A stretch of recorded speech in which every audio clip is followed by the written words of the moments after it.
Hi everyone, my name is Rachel and I'm the Instruction and Archives Librarian here at Blue Ridge Community College. In this presentation, I'll be introducing you to primary sources. We will discuss what a primary source is, where you can find them, how to evaluate them, and why they can be helpful for a research assignment. So to start off with, let's define a primary source. A primary source is any record that provides a first-hand or contemporary account. Primary sources are often narrowed down and focused on a specific person, location, event, or time period. There will be no analysis or comparison of opinions.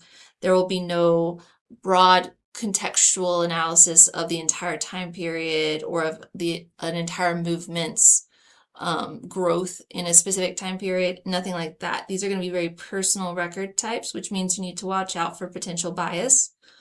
One of the cooler aspects of primary sources, though, is that they can come in a variety of really cool and interesting formats. And what counts as a primary source is constantly changing as we develop new and innovative ways of creating information. Here are just some of the more common examples of primary sources. These are going to be a lot of what you're going to encounter as a student at Blue Ridge. Photographs are a wonderful primary source because you're actually able to see the person, the time period, or the place. You're actually able to see that documented in a photograph and see through the eyes of the person who took that photo. Letters, oral histories, maps, all of those are wonderful document type primary sources. Surprisingly, for a lot of students, they are surprised by this. Art and poetry are considered primary sources because they are reflective of the lived experiences of the person who created them.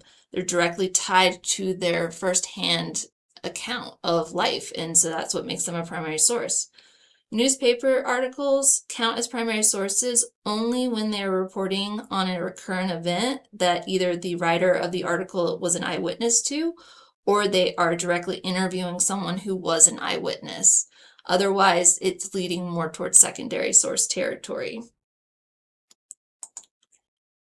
And I wanted to include some examples of some cool and interesting primary sources that I've found in museum collections as just further examples of how primary sources don't always look like a record type. When you're looking at secondary sources, you're mainly looking at scholarly articles, book chapters, things like that. Primary sources are not as straightforward and they can come in a variety of shapes and sizes.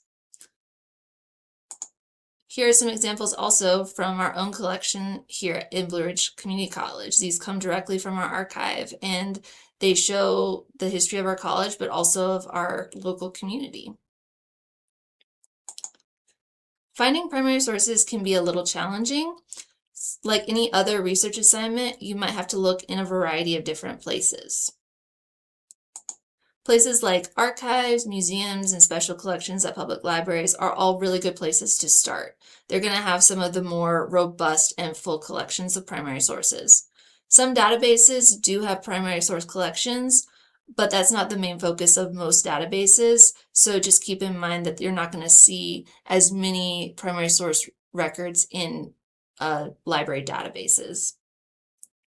This slide deck will be available for you to look through at your own pace, so you can explore the different linked examples and look at the different organizations that have primary sources. You might have to get creative in how you look for primary sources, so here are some tips to consider. First, start with a secondary source. If you know your topic and already have some good secondary sources, see what primary sources they are referencing in their articles. Create a timeline for the person, place, or event you're looking into. This will be really helpful for checking relevancy, especially around dates. You can also make a keyword chart and try different search terms related to your topic in different repositories, museum websites, databases, things like that. There's no one location that holds all primary sources related to a person or a place or an event, so looking in different locations is always a good idea. And just remember, it's completely fine if you get stuck. Looking at primary sources can be tricky, it can be complicated. Always remember the library is here to help you. We'd be more than happy to help you brainstorm and figure out different places to look and really help you find the sources you need for your assignment. Now we're going to talk about how to evaluate a primary source. Primary sources are a lot like raw data. They haven't been analyzed or put into a broader context for you yet, like in a secondary source. This means that they're providing you with a very narrow and often subjective view, which can be heavily defined by that person's lived experiences. Because of this, you need to evaluate them just like any other source to make sure you're using the best and most appropriate primary source for your assignment. The 6 C's of primary source analysis is one of the standards that are used when evaluating primary sources. There are other ways too, and they all kind of ask similar style questions. And so it's important to keep these in mind when you're looking at a primary source. Number 1 is describing what you see. This is very straightforward, but it's important to outline as many details as possible to help you with your analysis and use in your assignment. This can also help you with generating secondary questions for things that you don't understand or need to look more into. Second is knowing when something is created. You might find a concrete date. Other times, you might only be able to narrow it down to a decade. But knowing when something was created helps you establish if it's a relevant primary source for you. Number 3 is a big one. You need to understand the context of what is going on at the time this record was created.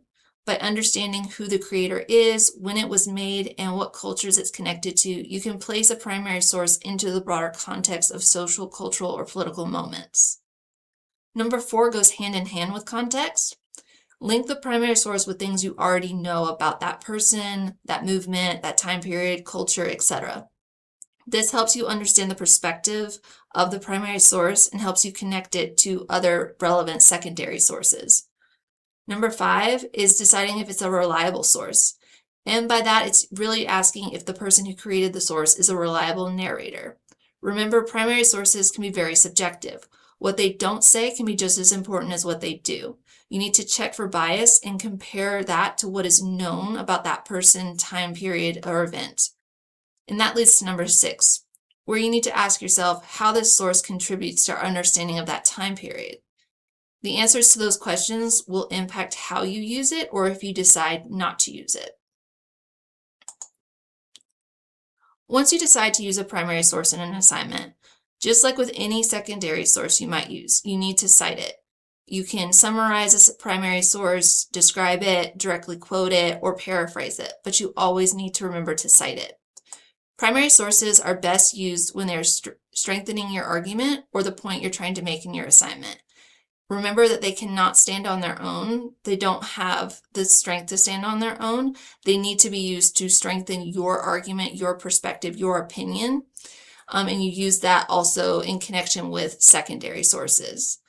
It's a good idea when you're using a primary source in your paper, try to cushion the primary source description and analysis within your own description and analysis. Don't let it stand on its own.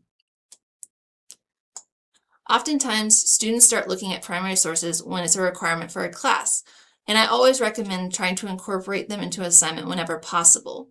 You can learn a lot about issues and time periods by looking at the records left behind by those who actually lived through those moments. You can see the human impact much more clearly and develop really strong, rich arguments. You're also able to improve your own skills in spotting how bias shapes narrative and the limits that can put on a source's credibility. Learning how to analyze subjective documents that are made in the moment is a major life skill that will help you long after you leave Blue Ridge. In a separate video, we're going to walk through a primary source analysis together, so be sure to check that out. As always, remember the library is here to help, so please reach out with any questions you have. Good luck!